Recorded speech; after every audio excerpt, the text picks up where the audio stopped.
We got Brian Levy today on Agilist on Agile, and we're gonna just touch on different topics, things that that trouble us, or questions that hit us every day, or things that we're exploring ourselves, and just bouncing it off each other, getting thoughts, and hopefully getting people to benefit from that conversation as well. Let's talk about today's top of mind. When I touched base with you, you mentioned the last conversation we had, and that had Peter Borsella in it as well, and he offers great thoughts on the challenges of managing distributed teams and managing distributed teams, right? And you kind of had some afterthoughts since we had that conversation. That was an interesting conversation. I've gotten a lot of comments around that because it's tough, right? If you're used to managing on-site teams, it's an entirely different type of management if you're remote. And how do you do that with a team that is expected to be self-organizing and self-managing like an agile team? So tell us some of your epiphanies you've had since our last conversation around that topic. Yeah, so now I've been talking about goal setting and looking at Edwin Lott's, goal setting theory, and he describes describing the future state that you want to be in enough detail so that everyone understands what the end destination is, and then they can figure out their own path from there. But what I've been finding is that it's not just the product owner who needs to do that. It's the whole team that needs that skill set. So when you're working remotely and you're trying to collaborate, you need to actually be able to express, here's exactly what I need from you, teammate, in order for us to be aligned and also to reach the goal, to complete the work. And you have to have the skill set to be able to describe, here's what I actually need. And if you don't, you'll end up being disappointed or doing double work. So what does that mean? Does that be more direct in terms of the instructions, expectations? How does that translate into action? What does that mean for an actual team member who's trying to do the right thing?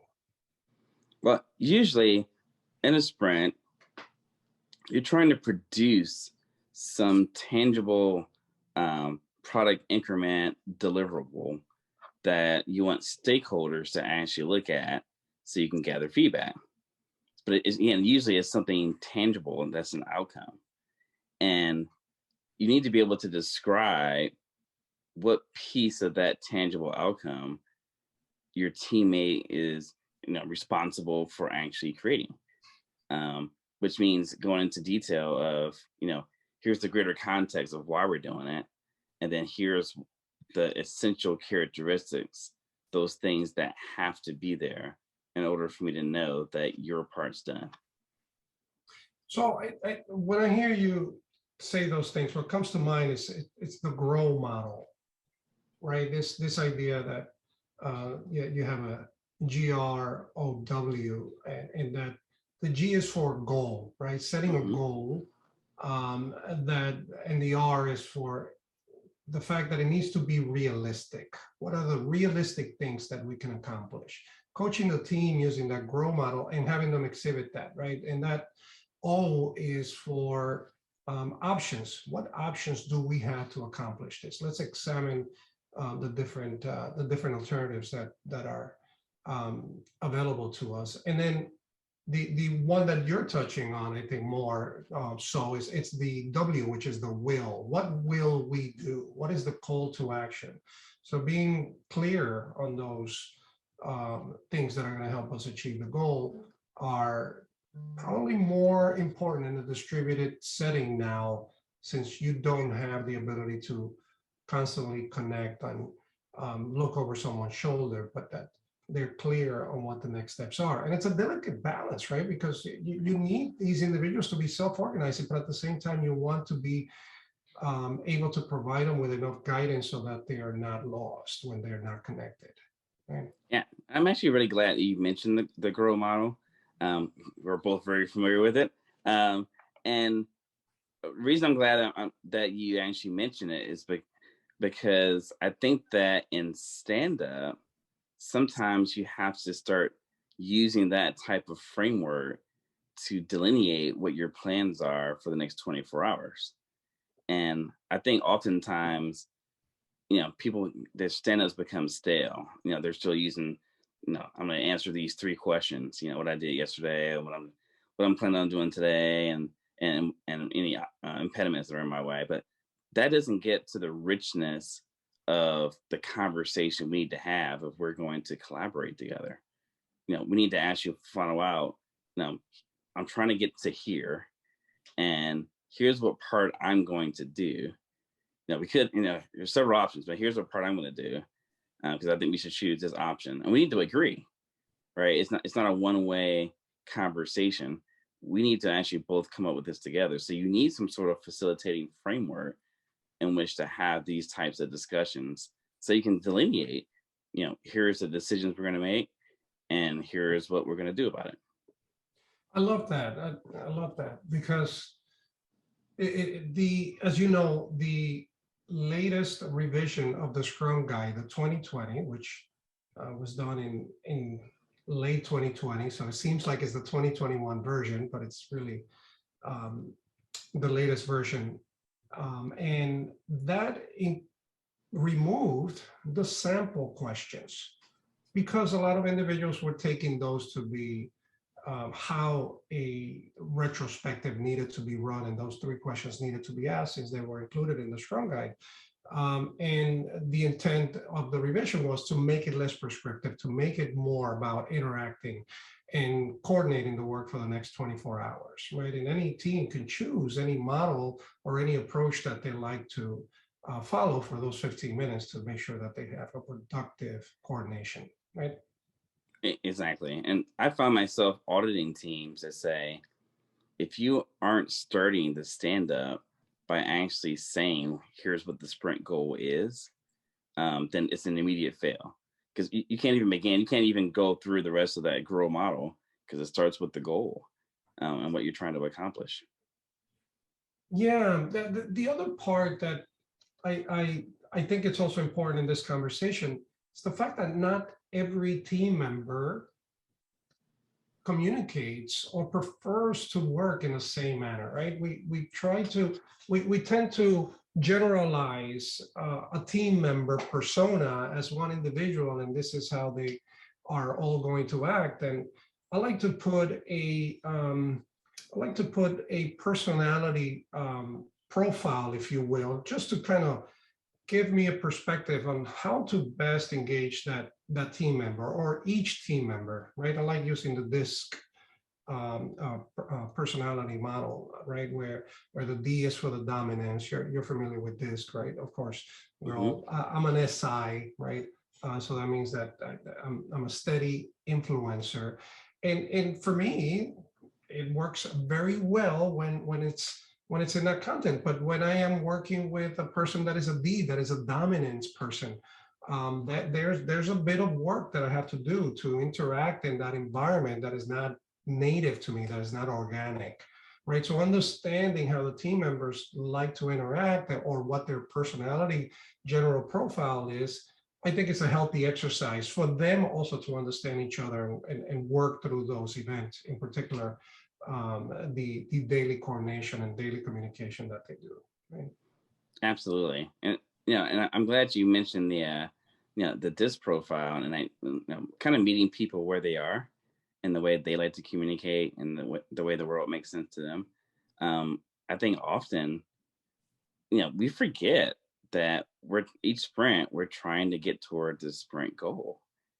And if you're trying to get toward this goal, this common goal, then we need to actually kind of get together every once in a while, not only agreeing on where we are in relation to that goal, but we also need to figure out, based on my skill sets, on my preferences, from the way I see the world, how best to utilize me in order to get there. We need to think about that for every team member. And without having these type of conversations, you'll never get there. And I think that we skip out on those, right? I think that stand up, your daily scrum, is the most misused, abused of the agile scrum events. Yeah, I tend to use the retrospective as a form of getting a gauge for how much the Scrum Master is able to engage the team, right? In a retrospective or in a team where the retrospective isn't something that they look forward to, or the retrospective is skipped because it's repetitive, that tells me that there's a lack of facilitation, a lack of involvement, a lack of creativity, a lack of coaching from the Scrum Master that we need to coach the coach in that case, right? As enterprise coaches. Um, the idea that from that one event, how much energy is there, I can gauge the rest of the events, including the daily scrum and how those individuals are showing up to that event. If it's energized, if it's productive, or they're just calling it in, right? The events tend to all sort of have a similar energy level to them, if you will, I guess is what I'm trying to say, right? And you're focusing on that energy level that is necessary to make the next 24 hours productive. And that comes from that sync up on the daily scrum. One day at a time, right? But Yeah. you're right. I mean, the I look at the retrospective, and again, if you look at the Agile Manifesto principles, like 5 of them are geared towards just talking about how we get communication and feedback from our stakeholders. And I see the sprint retrospective as this major piece where here's where you can actually put something in front of your stakeholders, in front of your customers, and get their feedback. And that's not how it's being used the most in practice. You know, feedback is secondary. It's really Yeah. tough. Yeah, I love that. And I think if teams followed the essential 3-5-3s when it comes to Scrum, and those fives being the events, right? They will, by just doing those and putting the right energy into them, putting the right preparation into it, and ensuring that they're carried out effectively, I see improvements that are day and night, instead of teams that tend to sort of try to reinvent the wheel too early and sort of end up getting caught, and they're eliminating some of the events because, well, they're trying to be more productive by using less meeting time, and what ends up happening is they're using more time in ad hoc meetings. The kind of stories you and I hear every day from our engagements, right? So it's Yeah. surprising to me how simple it is to understand and how difficult it is to master. Of course, I'm quoting again the Scrum guy there, right? Well, I've always, when I was first introduced to Scrum itself, I was taught the difference between the sprint review and the sprint retrospective, and where the sprint review, you're focused on the product, what you're trying to produce, and the sprint retrospective, you're focused on the process. And what I've always told the Scrum Masters is that, you know, the same way that in a sprint review, the product owner should come with, here's the assumptions that I have about the stakeholders and about the product, and I'm using this forum to get feedback from the stakeholders and customers, you know, real stakeholders and customers, live ones, um, to challenge my assumptions. The same way in the sprint retrospective, the Scrum Master should actually list out, here are the assumptions that the team has about how to build the product best, about how to be efficient, and we should be using this forum to get feedback, show data, um, the results of our experiments of, well, did our assumptions right, or did they lead us astray, right? Are we really challenging how we're building the product, and are we really being efficient? And if you really concentrate on those assumptions, what you'll find is that when you prove or disprove one, as soon as you get rid of one, you'll have a whole wealth of innovative solutions that could be implemented at that point. I think it's the key to innovation.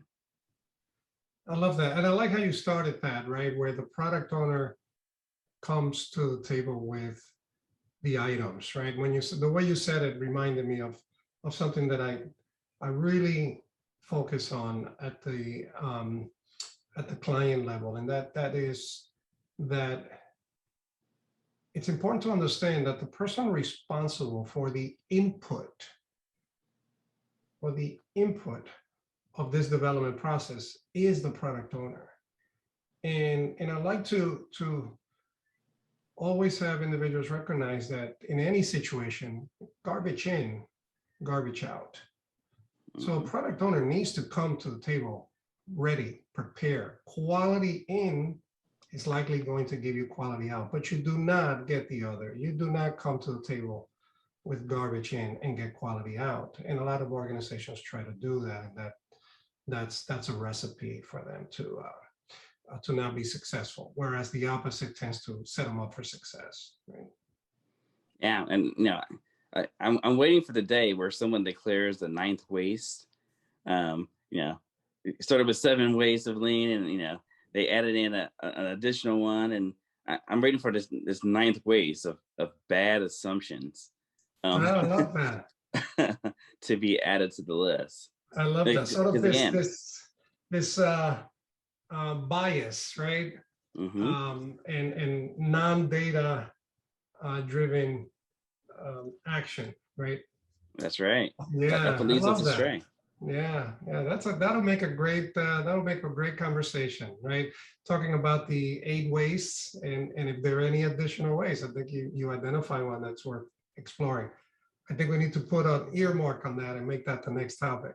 Hey, let's do that. It'll be fun. Awesome. All right, we're out of time. Always very engaging chatting with you, Brian. Thank you for all that great insight. Thank you. It's great to be here. Be well.